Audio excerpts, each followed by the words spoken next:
700 000 enfants qui échappent à la vaccination chaque année au Burkina Faso. Le chiffre est donné par le ministère de la Santé à l'occasion de la campagne de promotion de la vaccination au cours de la deuxième année de vie. Campagne lancée ce matin par le président du Faso, par ailleurs champion mondial de la vaccination. On en parlera plus en détail avec le ministre de la Santé, invité de ce 20h. Dans l'actualité ce soir, l'Alliance des partis de la majorité présidentielle fait sa lecture de la situation nationale. Le dialogue politique annoncé par le chef de l'État, les mesures visant à mettre fin au mouvement des agents des finances sont entre autres sujets sur lesquels s'est prononcé l'APMP. Le point de la conférence de presse à suivre dans cette édition. Et puis cet événement qui se profile à l'horizon et qui va mobiliser le monde catholique de l'Afrique de l'Ouest dans la capitale burkinabé. Il s'agit de la 3e assemblée plénière de la conférence épiscopale régionale de l'Afrique de l'Ouest qui aura lieu du 13 au 20 mai prochain. Quel sera le contenu de cette assemblée plénière? La réponse avec les organisateurs qui étaient face à la presse ce matin. Mesdames, Messieurs, bonsoir. Merci de nous suivre. Nous commençons donc ce journal avec l'actualité au ministère de la Santé. Actualité marquée par le lancement de la campagne de promotion de la vaccination au cours de la deuxième année de vie. La dite campagne a été lancée ce 29 avril par le président du Faso à Sapone dans la province du Ziro. Elle entre dans le cadre de la semaine africaine de la vaccination. Le reportage de Daouda Ouattara et Maïmouna Traouri. La campagne de promotion de la vaccination au cours de la deuxième année de vie est ainsi lancée avec comme slogan « Protéger ensemble, la vaccination, ça marche ». Une campagne pour susciter la demande de vaccination, particulièrement pour les enfants de plus d'1 an. Malgré l'amélioration de la disponibilité des vaccins et les efforts des différents acteurs, les statistiques de l'OMS et de l'UNICEF montrent que plus de 700 000 enfants échappent encore chaque année au système actuel de vaccination au Burkina Faso. Parmi les principales raisons, il y a la faible mobilisation sociale ainsi que l'insuffisance de la contribution de ressources privées locales aux efforts du gouvernement pour le renforcement de stratégies innovantes de vaccination pour atteindre tous les enfants. Il convient de mentionner également, avec un plus grand intérêt, l'insuffisance de la promotion de la vaccination au cours de la deuxième année de vie instituée dans notre pays depuis 2014 pour permettre l'administration entre les 15e et 18e mois de vie d'une dose de vaccin contre le méningocoque A ainsi qu'une deuxième dose du vaccin combiné contre la rougeole et la rubéole. La vaccination au cours de la deuxième année de vie offre de nombreux avantages tels que l'opportunité de rattrapage des enfants qui n'ont pas reçu le vaccin au cours de la première année. Le président du Faso interpelle donc l'ensemble des acteurs à une plus grande mobilisation en faveur de la vaccination. C'est pour demander à tous nos partenaires de continuer à nous soutenir, nous-mêmes à assumer nos propres responsabilités en tant que citoyens tout court, que ce soit les partis politiques, que ce soit les organisations de la société civile, que ce soit également au niveau de tous ceux qui sont dans leur village, qui sont des personnes ressources qui peuvent faire ce travail d'engagement des populations. Il faut que nous travaillions à ce que les familles assurent cette responsabilité de faire vacciner les enfants. C'est pour l'avenir du Burkina Faso, c'est pour la santé des enfants et je pense que c'est quelque chose d'important. C'est un plaidoyer que nous devons faire aussi bien au plan national, africain qu'international. Le président du Faso, champion mondial de la vaccination, reçoit officiellement son trophée. Des attestations de reconnaissance sont remises aux héros de la vaccination. Le programme de vaccination prévoit l'introduction d'un vaccin contre le cancer du col de l'utérus et ils sont sollicités pour accompagner le gouvernement dans la sensibilisation des populations. Et nous allons plus en détail sur ce sujet avec l'invité de ce 20h. Comme annoncé, nous recevons le ministre de la Santé, professeur Léonie Claudine Lougué-Sorgo. Bonsoir, Madame le ministre. Bonsoir, Nathalie Kaori. Alors, une campagne de promotion de la vaccination au cours de la deuxième année de vie de l'enfant. Pourquoi la deuxième année de vie de l'enfant? Et merci Nathalie. La deuxième année de vie de l'enfant, parce que c'est une vaccination qui intervient après 12 mois, entre le 15e et le 18e mois de la vie. Et il y a principalement des maladies qui seront donc, que l'enfant pourrait échapper grâce à cette vaccination. Cette vaccination de la deuxième année de vie cible essentiellement la rougeole, combinée à la rubéole, le méningocoque A et la vaccination contre la fièvre jaune. Alors, près de 700 000 enfants qui échappent donc à la vaccination chaque année au Burkina Faso. Dans le reportage, vous avez évoqué certains facteurs qui expliquent donc cette situation. Mais où se trouve véritablement le problème pour qu'on en soit dans cette situation? Et si problème il y a, ce n'est pas au niveau du gouvernement qui s'est engagé en multipliant presque par 3 le budget de 2012 dédié à la vaccination. Ce n'est pas non plus faute d'avoir des partenaires pour accompagner le programme élargi de vaccination. Ce n'est pas faute d'engagement des acteurs qui s'engagent et parfois même utilisent leurs moyens de transport pour aller rejoindre les populations pour les vaccinations. Je pense que la faute est essentiellement due à la mauvaise information des parents ou à la négligence de certains parents ou à la méconnaissance de l'apport bénéfique de la vaccination dans la lutte contre la maladie. Alors, la campagne a été lancée par le président du FASO, par ailleurs donc champion mondial de la vaccination. Encore, est-ce que l'engagement du chef de l'État peut être un atout dans la promotion de la vaccination au niveau du Burkina? Il faut dire que tout est parti de l'engagement des chefs d'État lors du 28e sommet de l'Union africaine à Addis Abeba. Et ces chefs de l'État ont pris l'engagement d'accompagner les efforts de vaccination en augmentant les budgets dédiés à la vaccination, en s'impliquant dans la mobilisation sociale et la mobilisation financière innovante, et en s'impliquant également à accompagner la recherche pour qu'on mette en place au niveau africain des vaccins moins coûteux, plus faciles à conserver. Et l'engagement du chef de l'État s'est traduit par la multiplication, je le disais tantôt, du budget dédié à la vaccination et l'incitation à la mobilisation. Quand le premier responsable d'un pays porte un programme, bien sûr, tout le monde va accompagner. Et sa présence à Sapone va, je sais, sans nul doute, booster les taux de vaccination qui étaient en deçà du taux normal et national. Et la campagne s'inscrit également dans le cadre de la Semaine africaine de la vaccination. Justement, quel est le contenu de cette semaine? Le slogan de la semaine, c'est « Protéger ensemble, la vaccination, ça marche ». Donc, au cours de cette semaine-là, on va essayer de cibler, de traquer les enfants qui ont échappé. Et il faut dire également qu'avec le défi sécuritaire, il y a eu beaucoup de migration d'enfants. Et donc, la semaine va tâcher de récupérer ces enfants qui ont échappé à la vaccination du fait de migration des populations. On l'a déjà fait à Bassalgo et on l'a déjà fait en stratégie avancée, c'est-à-dire les agents de santé quittent leur poste pour aller vers les villages afin de vacciner les enfants qui ont échappé à la vaccination.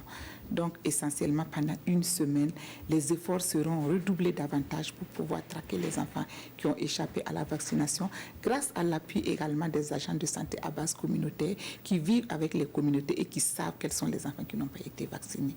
Et peut-être, y a-t-il un message à l'endroit de la population par rapport justement à cette semaine de vaccination? Juste dire à la population, et je ne sais pas si ce message va atteindre la population cible, c'est parce que ce message est essentiellement destiné aux populations qui vivent dans les villes, dans les recoins les plus reculés du Burkina Faso, pour leur dire que la vaccination, c'est du bénéfice pour tout le monde. Je disais ce matin, 1 franc investi dans la vaccination permet d'économiser 44 francs CFA. Donc, vacciner son enfant le protège contre beaucoup de maladies, lui permet de grandir en toute quiétude, en toute bonne santé et surtout faire en sorte qu'on ne voit plus des enfants qui marchent en béquille ou dans des fauteuils roulants. Sortons massivement, Vaccinons nos enfants. Et ce matin, vous avez entendu que l'OMS a dit qu'il va appuyer le programme élargi de vaccination du Burkina Faso pour introduire un vaccin contre le cancer du col de l'utérus. Donc, vous voyez, ce n'est que du bénéfice tout au long de la vie, depuis la naissance et tout au long de la vie. La vaccination n'est que du bénéfice. Sortons massivement, vaccinons les enfants, incitons ceux qui sont réticents à vacciner leurs enfants à aller vacciner les enfants. Nathalie, voilà le message que je vais lancer. Je vous remercie. Merci beaucoup, professeur Léonie Claudine Lougué-Sorgo, pour cet éclairage sur la campagne de promotion de la vaccination. Et je rappelle que vous êtes le ministre de la Santé. Et dans la suite de ce journal, les partenaires techniques et financiers du Burkina Faso ont eu leur première rencontre avec le nouveau chef du gouvernement ce 29 avril. Les échanges ont porté sur deux principaux sujets, à savoir la situation sécuritaire et l'élargissement du programme d'urgence pour le Sahel. Urbain Benito Somé et Adama Koulibaly. Au centre des échanges entre le chef du gouvernement, entouré de quelques ministres, et les PTF, les partenaires techniques et financiers, plusieurs aspects de la coopération. Cette rencontre vient en sus des dialogues permanents sectoriels, PTF, département ministériel. Je dois, au nom des partenaires techniques et financiers, remercier le gouvernement et le Premier ministre pour sa disponibilité, pour la franchise des échanges que nous avons eus. Alors de quoi avons-nous parlé? Nous avons parlé de l'impact de la situation sécuritaire sur la mise en œuvre de la coopération au développement. Nous avons parlé du processus en cours d'élargissement du programme d'urgence pour le Sahel à d'autres régions. Nous avons parlé des modalités de notre coopération dans différents domaines et beaucoup de pistes ont été identifiées et vont se poursuivre dans les semaines et les mois qui viennent. C'est une rencontre aux allures de prise de contact puisque c'est la première entre le Premier ministre et les partenaires techniques et financiers. Elle a permis, selon le responsable des PTF, d'échanger sans langue de bois sur les actions à mener pour renforcer le processus de développement au Burkina Faso. Le concours de ces partenaires techniques et financiers se manifeste aussi dans la mise en œuvre du plan national de développement économique et social. Justement, que peut-on retenir comme réalisation dans le cadre du PNDES au titre de l'année 2018?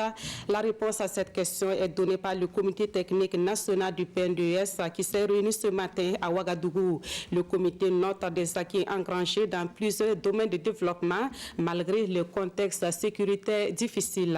Plus de précisions avec Moumouni Soubega.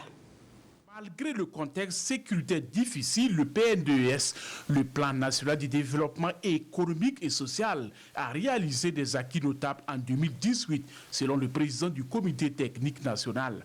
Au plan macroéconomique, le comité note une nette amélioration de la performance économique par rapport à 2017. Nous avons réalisé un taux de croissance de 6,6%. et en amélioration de 0,3 points par rapport au niveau de croissance enregistré en 2017, ce qui marque quand même une performance assez notable.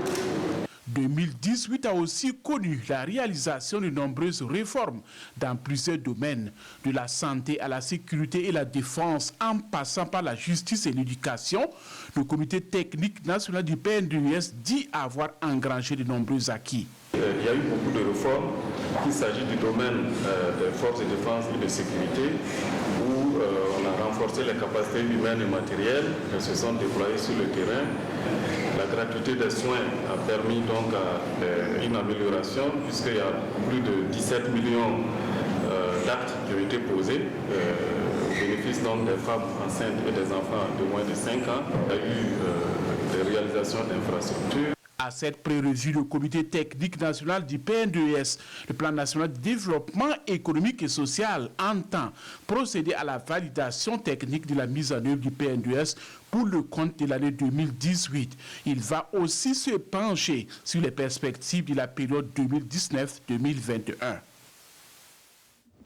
À l'Assemblée nationale, les députés ont examiné et adopté ce matin 3 projets de loi. Le premier est relatif au financement partiel du programme d'appui au développement des économies locales. Les 2 autres projets de loi portent également sur un financement partiel, mais cette fois au profit de la recherche et de l'enseignement supérieur à l'Université Norbert Zongo de Koudougou. Le compte rendu de la plénière avec Amadou Ilboudo et Abdullah Rasmane Zongo. Matinée du 29 avril et l'Assemblée nationale, à cette plénière, se fige quelques instants d'abord à la mémoire des enseignants récemment assassinés dans le centre-est, avant d'examiner et adopter à l'unanimité après débat 3 projets de loi. Le premier est relatif au financement partiel du programme d'appui au développement des économies locales dans cette entité territoriale du Burkina. Cette région bénéficieront donc d'un montant de 30 milliards que nous avons pu contracter avec la BOAD. Et ces 30 milliards seront repartis sur 4 composantes, dont une, la plus importante, qui va prendre plus de 50% du financement, sera la mise en place des infrastructures de marché, des infrastructures marchandes, des infrastructures socio-économiques. Les dossiers numéro 2 et 3 portent sur le financement d'un même projet avec 2 bailleurs différents, le Fonds de l'OPEP et la Banque arabe pour le développement économique en Afrique, BADEA. Le projet en question est relatif à la construction et à l'équipement d'une unité de formation et de recherche en sciences et techniques et d'une cité universitaire à l'Université Norbert Zongo de Koudougou. On va avoir des bureaux, une trentaine de bureaux pour les enseignants, des laboratoires, des salles de TP, des salles de cours d'environ de 200 places au nombre de 4, mais aussi d'avoir un amphi de 300 places pour ce domaine-là. On espère que d'ici le mois d'octobre, les entreprises seront en possession des chantiers pour commencer les travaux. La prochaine session parlementaire dans l'hémicycle burkinabé est prévue pour ce mardi 30 avril à 10h. En actualité politique, l'alliance des partis de la majorité présidentielle était face à la presse ce matin pour donner sa lecture de la situation nationale. Le dialogue politique annoncé par le président du Faso, les récentes mesures prises par le gouvernement au profit des agents des finances et les rumeurs faisant état de négociations avec des groupes terroristes sont entre autres sujets évoqués par l'APMP. Les partis de la majorité invitent l'ensemble des Burkinabés à s'unir pour relever le défi sécuritaire et celui du développement. Issa Kafando et Olopoda. L'alliance des partis de la majorité présidentielle s'indigne contre les actes terroristes qui ont récemment coûté la vie à 5 enseignants à Komiyanga et à un pasteur et 5 de ses fidèles à Siligadji. Des attaques jugées inadmissibles et intolérables, tout comme l'information diffusée dans un journal de la place qui fait état des négociations supposées au sommet de l'État avec les forces du mal. Pour la PMP, il n'y a pas matière à négocier avec les terroristes. La vision et la ligne de conduite du président du Faso ont toujours été la fermeté et le refus catégorique de toute compromission avec les forces du mal. Ce n'est pas au moment où l'engagement déterminé de nos forces de défense et de sécurité, avec la bonne collaboration de la population, produit des résultats visibles que le président du Faso serait enclin à changer de stratégie. La position du CFOP sur la volonté exprimée par le président du Faso d'organiser des concertations avec la classe politique n'est pas passée sous silence, tout en déplorant l'attitude des responsables de l'opposition qui posent des préalables à ce dialogue politique. Le conférencier du jour estime qu'en initiant ces concertations politiques, le chef de l'État ne fait qu'exercer les prérogatives que lui confère la Constitution. Que l'opposition regroupée au sein du CFOP ou la majorité fasse des recommandations au chef de l'État sur des points à inscrire ou sur des modalités d'organisation de mise en œuvre des concertations, cela nous paraît tout à fait normal. Le président du Faso lui-même en a ouvert le champ et d'ailleurs nous-mêmes majorité lui avons fait connaître nos suggestions par écrit. Par contre, ce jeu de préalable du CFOP nous laisse interrogatifs sur sa réelle volonté de participer à la discussion, si celle-ci ne devrait pas lui servir d'occasion à une agitation politicienne. La situation nationale actuelle commande l'union de toutes les composantes du peuple burkinabé. C'est pourquoi l'Alliance des partis de la majorité présidentielle invite les acteurs politiques et les organisations syndicales à faire preuve de responsabilité pour accompagner le gouvernement dans sa quête de cohésion sociale et de paix. En bref, hier dans la matinée, des hommes armés ont tué un pasteur, son fils et 4 fidèles de son église à Silgadji dans la commune de Tongomayel, la province du Souma.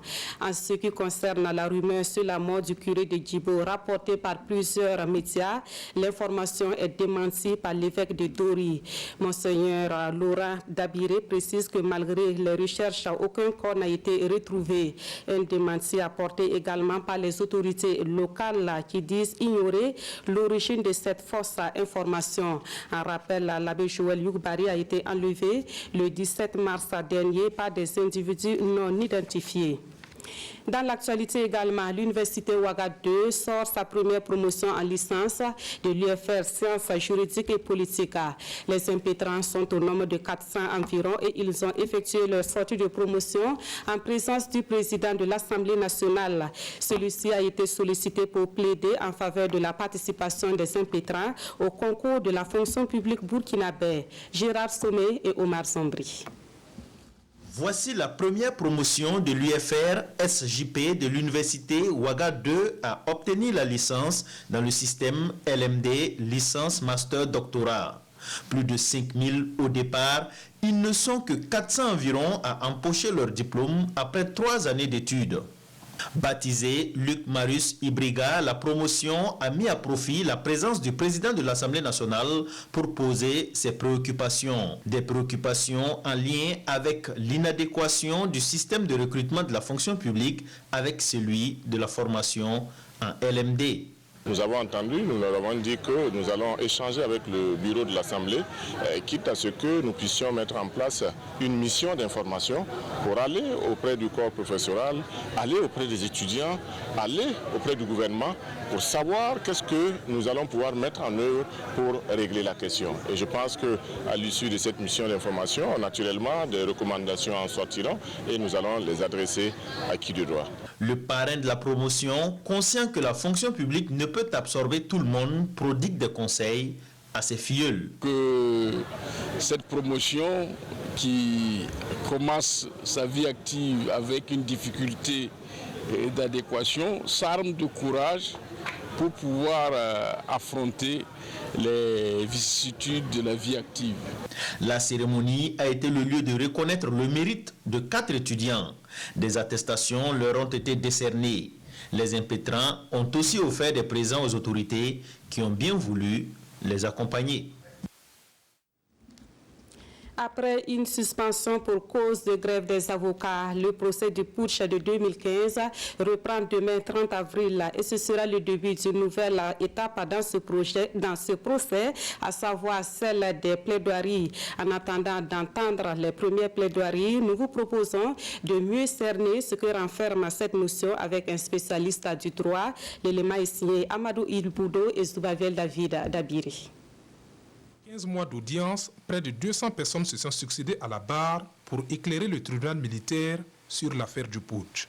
Demain s'ouvre l'ultime étape avant le verdict. Il s'agit des plaidoiries, un exercice au cours duquel les avocats tentent de persuader le tribunal au profit de leurs clients. C'est une étape décisive selon les spécialistes de la matière pénale, en ce qu'elle peut influencer les juges et changer leur perception des faits. La plaidoirie a plusieurs buts. Parce que ce n'est pas parce que les faits accablants sont là que l'on ne peut pas avoir une décision clémente. Il s'agit maintenant de la technique de plaidoirie que va adopter donc, le plaideur. Il peut reconnaître les faits, expliquer pourquoi il en est arrivé à cela et recevoir ainsi, disons, la sympathie de la juridiction qui verra des circonstances atténuantes donc, dans ses agissements. Il peut y avoir aussi un plaideur qui prend le contre-pied de tout ce qui est évident en relevant les irrégularités flagrantes d'une procédure, afin que la juridiction aussi, qui doit statuer, se rende compte peut-être que même si cet individu a commis des actes, il y a eu un certain nombre de violations qui font que, bon, on peut lui accorder certaines circonstances. Dans le cadre du procès putsch, les plaidoiries commenceront avec les avocats des parties civiles. Ils exposeront leurs arguments avant de demander des réparations pour les torts causés à leurs clients lors des événements. Après quoi, le procureur militaire prendra ses réquisitions. Les avocats des accusés tenteront en dernier lieu de démontrer à travers leur plaidoirie l'innocence de leurs clients ou demander des circonstances atténuantes. L'audience reprend donc demain mardi à 9h au tribunal militaire de Ouagadougou. Finalement, l'audience ne reprendra pas demain puisque les avocats, à l'issue d'une marche organisée aujourd'hui, ont annoncé qu'ils prolongent leur mouvement de grève jusqu'au 6 mai prochain. Dans l'actualité également, les organisateurs de la 22e édition des prix Gallian étaient face à la presse ce matin. L'événement aura lieu dans exactement 12 jours et ce sont plus de 50 millions de francs CFA qui seront distribués aux lauréats des Gallian 2019. Cette année, plus de 300 œuvres ont été reçues pour la compétition par la Direction générale des médias. Plus de précisions avec Aruna Mari. La 22e édition du concours Prix Gallian va se tenir le 11 mai prochain à la salle des banquets de Ouaga 2000. Une fois de plus, les Prix Gallian vont magnifier l'excellence dans les médias. Les équipes de la Direction générale des médias ont réceptionné cette année 23 candidatures, soit 46 œuvres dans la catégorie langue nationale. 9 candidatures, soit 18 œuvres dans la catégorie presse en ligne, 79 œuvres, soit 158 œuvres dans la catégorie radiodiffusion sonore et télévisuelle en langue française et 58 candidatures, soit 118 œuvres en pièces écrites langue française. Cela fait au total 168 candidatures, soit 336 œuvres enregistrées cette année. Des chiffres en baisse par rapport à l'édition précédente où les Gallians ont enregistré 442 œuvres. 34 prix Gallian et des prix spéciaux vont être décernés pour récompenser les meilleures œuvres des différents corps de métier de la presse. L'organisation des prix Gallian 2019 repose sur les épaules d'un comité fort d'une vingtaine de membres. 53 millions de francs CFA, c'est l'enveloppe qui sera répartie entre les lauréats. Cette année, le comité d'organisation réserve une surprise aux Super Gallians. Du 13 au 20 mai prochain, Ouagadougou abritera la 3e assemblée plénière de la conférence épiscopale régionale de l'Afrique de l'Ouest. 16 pays africains seront à cette conférence pour parler d'évangélisation et de développement humain intégral. En prélude à cette grande rencontre de la communauté catholique, les organisateurs ont animé une conférence de presse ce matin à Ouagadougou. On fait le point avec Oscar Soulama et Maxime Zongo. Après la Côte d'Ivoire et le Ghana, c'est au tour du Burkina d'être sollicité pour organiser la 3e assemblée plénière. Cette rencontre ecclésiale que notre pays a l'honneur d'accueillir aura pour thème central la nouvelle évangélisation et le développement intégral dans l'Église famille de Dieu en Afrique de l'Ouest. Il s'agira de délibérer sur les réalisations entre la 2e assemblée plénière et la 3e assemblée et faire des projections pour l'avenir. Réfléchir et recommander les moyens par lesquels la nouvelle évangélisation peut renforcer la cohésion sociale parmi les populations de l'Afrique de l'Ouest. Le thème général sera éclaté en 2 sous-thèmes, le développement humain intégral et le service social dans l'Église famille de Dieu, puis jeunesse, foi et migration, le rôle de l'Église famille de Dieu. Le développement intégral suppose qu'on prenne en compte toutes les dimensions, j'allais dire, de l'homme, de la personne humaine. Aussi bien la dimension physique, biologique, sa dimension culturelle, sa dimension intellectuelle, sa dimension morale, sa dimension spirituelle.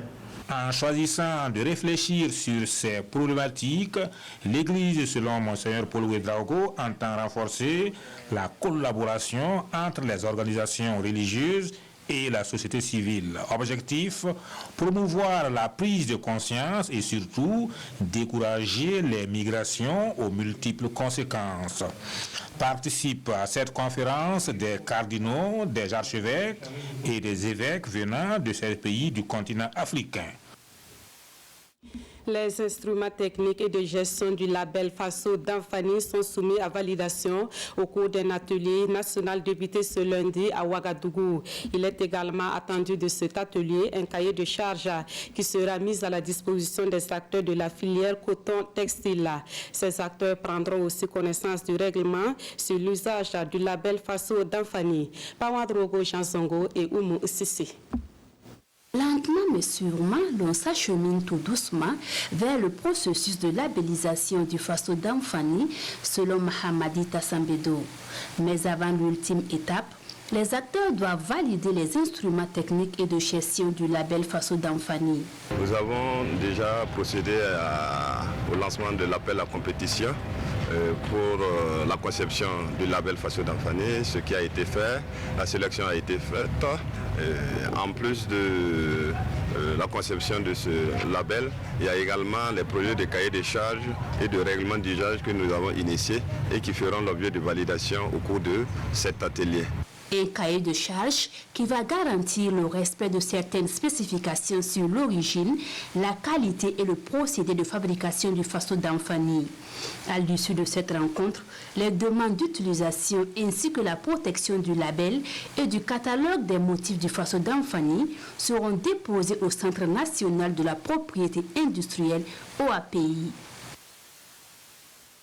On termine ce journal avec quelques notes musicales orchestrées par des tout-petits. C'est le résultat d'une formation organisée à leur intention par l'association musicale pour les enfants du monde. Une formation qui se solde par un album baptisé FASO Futur et présenté au public samedi dernier. Découvrons cette œuvre avec Nathalie Sawadgo Nabaloum. Voici l'orchestre Kamba de l'Association musicale pour les enfants du monde à Même. Composé uniquement d'enfants de 6 à 12 ans, il joue au violon, à l'ukulélé, au piano, à la percussion, à la kora et au boomwalker. Nous sommes à la dédicace de l'album FASO Futur de l'orchestre. Un album de 9 titres accompagné de 3 clips vidéo.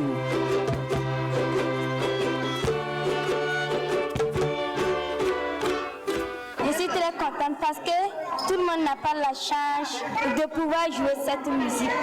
Et moi, je suis très contente de nous voir jouer et écouter la chanson. Les enfants ont été formés par une école de musique construite et équipée par l'association. Ils sont formés par un collège de professeurs expérimentés et aussi par des étudiants en musique venant de l'Allemagne. Ce sont les enfants qui m'ont poussé à créer cette école parce que un jour j'avais mon violon dans une école, j'ai joué un peu et les enfants étaient tellement fascinés de cet instrument et je voulais leur donner la chance de vraiment d'apprendre cet instrument. L'association musicale pour les enfants du monde a été créée en avril 2018. Elle a pour objectif l'encadrement et la formation de jeunes enfants aux instruments de musique pour ainsi contribuer à leur épanouissement. Et je vous rappelle l'une des principales informations de cette édition. Il s'agit du lancement de la campagne de promotion de la vaccination au cours de la 2e année de vie. Campagne lancée ce 29 avril à Sapone dans la province du Bam par le président du FASO, par ailleurs champion mondial de la vaccination. Et c'est tout pour cette édition. À 21h, Jérôme Tsenderbogo vous retrouve pour le magazine des sports. Le journal de 22h30 vous sera présenté par Sanoa Christina Koulibaly. Merci de votre fidélité à la RTV.